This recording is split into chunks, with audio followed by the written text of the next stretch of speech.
जय जिजाऊ जय शिवराय. विद्यार्थ्यांनो, आज आपण बघणार आहोत मुंबई, नागपूर, औरंगाबाद उच्च न्यायालयासाठी लिपिक आणि शिपाई या पदासाठी संपूर्ण मुलाखत प्रश्न. यामध्ये विद्यार्थी मित्रांनो आजपर्यंत आलेले संपूर्ण मुलाखत प्रश्न तसेच संभाव्य मुलाखत प्रश्न घेणार आहोत. यामध्ये विद्यार्थी मित्रांनो आपण संविधान, अधिकार व न्यायालय, कायदे, कलमे व परिभाषा, न्यायालय, जबाबदारी, नियोजन या संपूर्ण टॉपिकवर आपण प्रश्न आणि उत्तरे घेणार आहोत. तसेच विद्यार्थी मित्रांनो आपण व्हिडिओच्या शेवटी लेखी परीक्षेचा निकाल 30 जूनपर्यंत लागू शकतो याबद्दल आपण बोलणार आहोत. तर विद्यार्थी मित्रांनो हा व्हिडिओ तुम्ही नक्की शेवटपर्यंत बघा आणि संपूर्ण प्रश्न आणि उत्तरे बघून घ्या.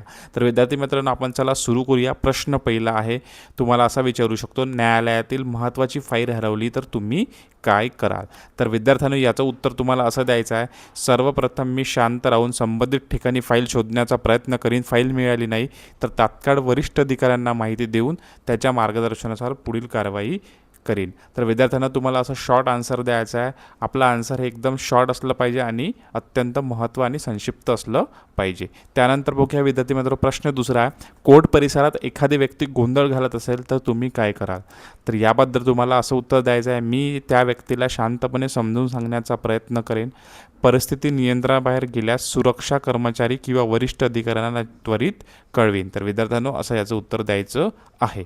त्यानंतर बघूया प्रश्न तिसरा, एकाच वेळी दोन वरिष्ठांनी वेगवेगळी कामे दिली तर कोणते आधी कराल? तर विद्यार्थ्यांनी याचं उत्तर आहे, दोन्ही कामांचे महत्त्व आणि तातडी समजून घेईन. आवश्यक असल्यास वरिष्ठांशी चर्चा करून प्राधान्यक्रम निश्चित करून काम पूर्ण करीन. असं तुम्हाला उत्तर द्यायचं. यामध्ये तुम्ही स्वतःचं ॲड करू शकता, परंतु आपलं उत्तर अत्यंत शॉर्ट असलं पाहिजे, प्रभावशील असलं पाहिजे आणि संक्षिप्त असलं पाहिजे. त्यानंतर बघूया प्रश्न चौथा आहे, गोपनीय कागदपत्र चुकीच्या व्यक्तीकडे गेले तर तुम्ही काय कराल? तर याचं उत्तर तुम्हाला असं द्यायचं आहे, त्वरित वरिष्ठ अधिकाऱ्यांना माहिती देईन. कागदपत्र सुरक्षित परत मिळवण्याचा प्रयत्न करीन. अशी चूक पुन्हा होऊ नये यासाठी विशेष काळजी घेईन. ज्या विद्यार्थ्यांना तुमचा लिपिक व शिपाई या पदासाठी स्कोर काय आहे त्यांनी आपल्या व्हिडिओमध्ये कमेंट करा. तसेच तुम्ही कुठून फॉर्म भरला होता, कोणत्या न्यायालय खंडपीठामधून फॉर्म भरला होता ते पण टाका. तसेच कमेंटमध्ये तुमचं ओपिनियन नक्की सांगा आणि सगळ्यांनी आपल्या या व्हिडिओला लाईक करा. त्यानंतर बघूया प्रश्न पाचवा आहे, कामाच्या वेळेत तुमचा सहकारी अनुपस्थित असेल तर काय कराल? तर अशा वेळेस उत्तर द्यायचं आहे, माझ्या कामासोबत त्याच्या महत्त्वाच्या जबाबदारी पार पाडण्याचा प्रयत्न करीन. कार्यालयीन कामकाजावर परिणाम होणार नाही याची काळजी घेईन. तुम्हाला असं उत्तर द्यायचं आहे. त्यानंतर प्रश्न सहावा, कोणी ओळख वापरून नियम मोडण्याची विनंती केली तर उत्तर आहे, न्यायालयातील नियम सर्वांसाठी समान आहेत हे नम्रपणे सांगेन. कोणत्याही दबावाखाली न येता नियमानुसारच काम करीन. असं उत्तर द्यायचं. त्यानंतर बघूया प्रश्न सातवा, नोंदवहीत चुकीची माहिती आढळल्यास काय कराल? तर उत्तर द्यायचं, ती चूक त्वरित वरिष्ठांच्या निर्णयास आणून देईन. आवश्यक कागदपत्रांच्या आधारे योग्य दुरुस्ती करण्याची प्रक्रिया पूर्ण करीन. त्यानंतर बघूया प्रश्न आठवा, काम करताना तुमच्याकडून चूक झाली तर याचं उत्तर द्यायचं आहे, मी माझी चूक प्रामाणिकपणे स्वीकारेन आणि ती तात्काळ सुधारण्याचा प्रयत्न करीन. भविष्यात अशी चूक होणार नाही यासाठी अधिक दक्षता घेईन. असं उत्तर द्यायचं आहे. विद्यार्थी मित्रांनो हे संपूर्ण प्रश्न जे आहे ते आजपर्यंत आलेले आणि संभाव्य प्रश्न आहे. तर विद्यार्थ्यांनो हे संपूर्ण प्रश्न लिपिक आणि शिपाई या दोन्ही पदासाठी आहे. तर तुम्ही तुमचा स्कोर आपल्या कमेंटमध्ये सांगा, कोणत्या विभागातून भरला ते सांगा. तसेच आपल्या या व्हिडिओला जास्तीत जास्त लोकांनी लाईक करा. चला त्यानंतर बघूया प्रश्न नववा आहे, नागरिक रागावलेल्या अवस्थेत तुमच्याकडे आला तर उत्तर आहे, मी संयम राखून त्याचे म्हणणे पूर्णपणे ऐकेन. त्याला नम्रपणे योग्य माहिती व मार्गदर्शन देण्याचा प्रयत्न करीन. असं याचं उत्तर द्यायचं आहे. त्यानंतर बघूया प्रश्न दहावा, कोणीतरी तुम्हाला लाच देण्याचा प्रयत्न केला तर याचं उत्तर द्यायचं आहे, मी लाच स्वीकारण्यास स्पष्ट नकार देईन कारण ते कायदेविरुद्ध आहे. तसेच या घटनेची माहिती वरिष्ठ अधिकाऱ्यांना देईन. असं उत्तर द्यायचं आहे. त्यानंतर बघूया प्रश्न 11वा, कामाचा ताण खूप वाढला तर तुम्ही काय कराल? तर याचं उत्तर द्यायचं आहे, मी घाबरून न जाता कामाचे योग्य नियोजन करीन. महत्त्वाच्या कामांना प्राधान्य देऊन वेळेत पूर्ण करण्याचा प्रयत्न करीन. असं याचं उत्तर द्यायचं आहे. त्यानंतर बघूया प्रश्न 12 आहे, न्यायालयात वेळेचे महत्त्व काय आहे? अत्यंत महत्त्वाचा प्रश्न, असे प्रश्न तुम्हाला विचारले जाऊ शकतात. तसेच विद्यार्थी मित्रांनो, तुम्हाला आणखी जे बेसिक प्रश्न पाहिजे असेल तर आपण आपल्या यूट्यूब चॅनलवर बेसिक प्रश्न जे आहे, तुमची नाव सांगा, त्यानंतर तुमचं जॉब प्रोफाईल काय होता आधी, असे प्रश्न आपण उत्तरे त्याचे आपल्या आपल्या यूट्यूब चॅनलवर व्हिडिओ बनवला आहे. ते संपूर्ण आपल्या प्लेलिस्टमध्ये जा आणि संपूर्ण व्हिडिओ बघून घ्या. तसेच आपल्या चॅनलला सबस्क्राईब करा, म्हणजे येणारे जे नवीन व्हिडिओज आहेत ते तुम्हाला नोटिफिकेशनद्वारे मिळून जाईल. तर याचं उत्तर काय द्यायचं? न्यायालयात वेळेचे महत्त्वाचे काय, न्यायालयात वेळेचे महत्त्व काय आहे त्याचं उत्तर द्यायचं विद्यार्थ्यांनो. न्यायालयातील प्रत्येक काम वेळेवर होणे आवश्यक असते. वेळेचे पालन केल्यामुळे न्याय प्रक्रियेत सुरळीत आणि प्रभावीपणे पार पाडते, असं उत्तर द्यायचं. त्यानंतर बघूया प्रश्न 13वा, वर्तन. न्यायालयातील प्रक्रिया माहीत नसलेल्या व्यक्तीला तुम्ही कशी मदत कराल? अत्यंत महत्त्वाचा प्रश्न आहे. याचं उत्तर द्यायचं आहे, त्या व्यक्तीला आवश्यक माहिती सोप्या भाषेत समजावून सांगेन, त्याला योग्य विभाग आणि अधिकाऱ्यांकडे मार्गदर्शन करीन. ठीक आहे, तर असं त्याचं उत्तर द्यायचं आहे. त्यानंतर बघूया प्रश्न 14वा आहे, महत्त्वाचे पत्र किंवा दस्तावेज उशिरा पोहोचले तर उत्तर आहे, उशिराचे कारण शोधून वरिष्ठांना माहिती देईन, भविष्यात अशी समस्या टाळण्यासाठी योग्य उपाययोजना सुचवीन, असं याचं उत्तर द्यायचं आहे. ठीक आहे विद्यार्थ्यांनो, चला ज्या विद्यार्थ्यांना प्लीज आपल्या व्हिडिओला लाईक करा आणि चॅनलला सबस्क्राईब करून ठेवा आणि कमेंटमध्ये तुमचा स्कोर सांगा आणि कुठून भरला ते पण सांगा. चला प्रश्न 15वा, संगणक प्रणाली अचानक बंद पडली तर याचं उत्तर द्यायचं विद्यार्थी मित्रांनो, तांत्रिक विभागाशी त्वरित संपर्क साधेन, तोपर्यंत उपलब्ध पर्याय पद्धतीने काम सुरू ठेवण्याचा प्रयत्न करेन. तसेच मी UPS अनइंटरप्टेड पॉवर सप्लाय जर असेल तर त्याद्वारे काम चालू ठेवीन, असं त्याचं उत्तर द्यायचं आहे. ठीक आहे विद्यार्थ्यांनो, चला प्रश्न 16वा आहे, वरिष्ठांना दिलेली कामे समजली नाही तर याचा असं उत्तर द्यायचं आहे तुम्हाला, अंदाजाने काम करण्याऐवजी पुन्हा विनम्रपणे विचार घेईन, काम योग्य पद्धतीने पूर्ण होईल याची खात्री करेन, असं त्याचं उत्तर द्यायचं आहे. त्यानंतर बघूया प्रश्न 17वा, सहकारी चुकीच्या पद्धतीने काम करत असेल तर असा प्रश्न विचारला तर उत्तर काय द्यायचं? प्रथम त्याला शांतपणे योग्य सूचना देईन, समस्या कायम राहिल्यास वरिष्ठ अधिकाऱ्यांना माहिती देईन. त्यानंतर बघूया प्रश्न 18वा, जो प्रसंगावर आहे, अत्यंत महत्त्वाचा आहे, न्यायालय परिसरात संशयास्पद वस्तू दिसली तर तुम्ही काय कराल?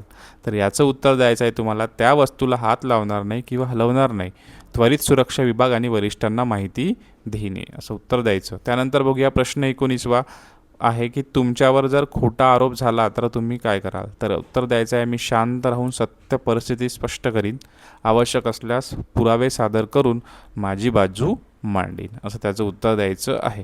त्यानंतर बघूया प्रश्न 20वा आहे, एकाच वेळी अनेक महत्त्वाची कामे आली तर याचं उत्तर द्यायचं आहे, सर्व कामांचे महत्त्व आणि अंतिम मुदत लक्षात घेऊन प्राधान्यक्रम ठरवीन, नियोजनबद्ध पद्धतीने सर्व कामे वेळेत पूर्ण करण्याचा प्रयत्न करीन, असं त्याचं उत्तर द्यायचं आहे.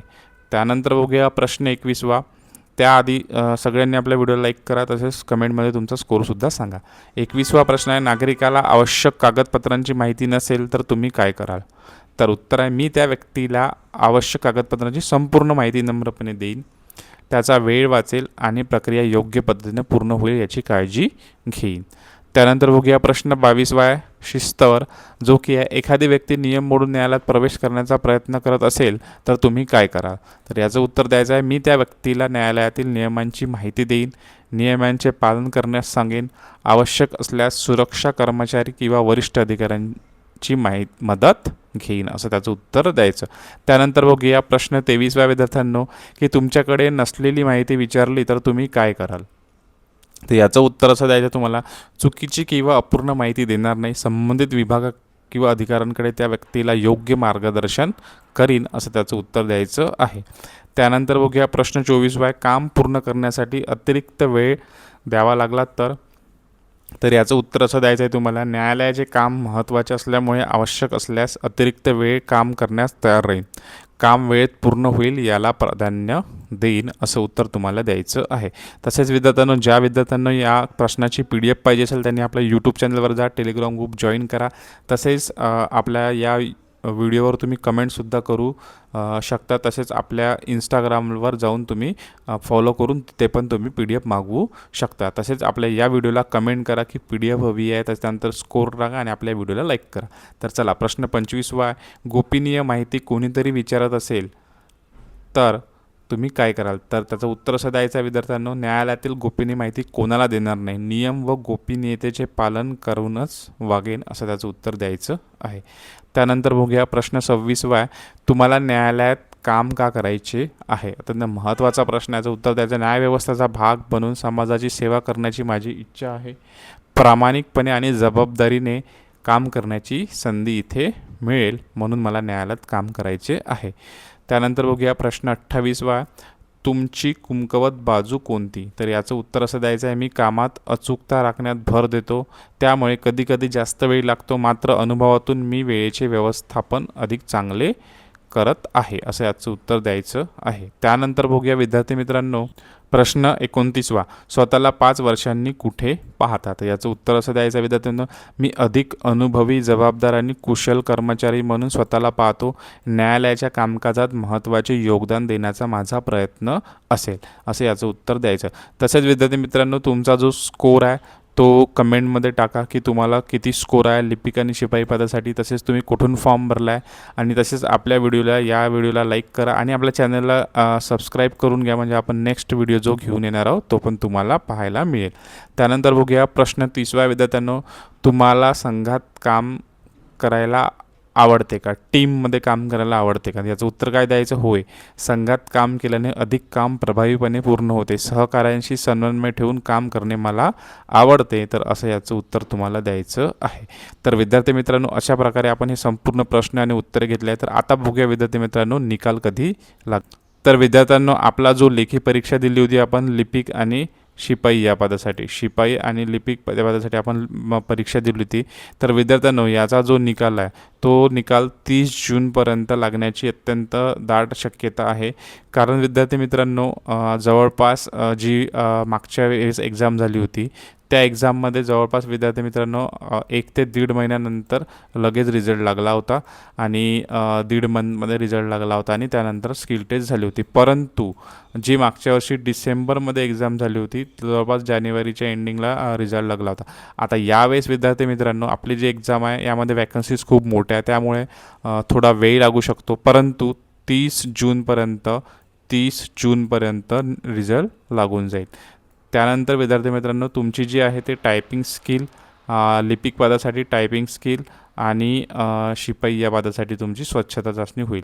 तर विद्यार्थी मित्रांनो तुम्ही याची तयारी संपूर्ण चालूच ठेवा, परंतु मुलाखत जी आहे ती अत्यंत महत्त्वाची आहे, कारण मुलाखत जी आहे ती लिपिकसाठी 40 मार्क्सची आहे आणि शिपाईसाठी 10 मार्क्सची आहे. त्यामुळे मुलाखतीची तयारी तुम्ही संपूर्ण चालू ठेवा. तसेच विद्यार्थी मित्रांनो आपण आपल्या यूट्यूब चॅनलवर संपूर्ण मुलाखत जी आहे प्रत्येक टॉपिक वाईज आपल्या यूट्यूब चॅनलवर घेतलं, ज्यामध्ये आपण पार्ट 1, पार्ट 2, पार्ट 3 संपूर्ण घेतले. तर आपल्या यूट्यूब चॅनलवर जा, प्लेलिस्टमध्ये जा आणि संपूर्ण व्हिडिओ बघून घ्या. तर अशा प्रकारे विद्यार्थी मित्रांनो आपण नेक्स्ट जे क्वेश्चन्स आहे ते घेऊन येणार आहोत. तर ज्या विद्यार्थ्यांनी कमेंटमध्ये कमेंट करा तुमचा स्कोर, आणि आपल्या व्हिडिओला लाईक करा, तसेच आपल्या चॅनलला सबस्क्राईब करा. तर विद्यार्थ्यांना धन्यवाद. जय जिजाऊ, जय शिवराय.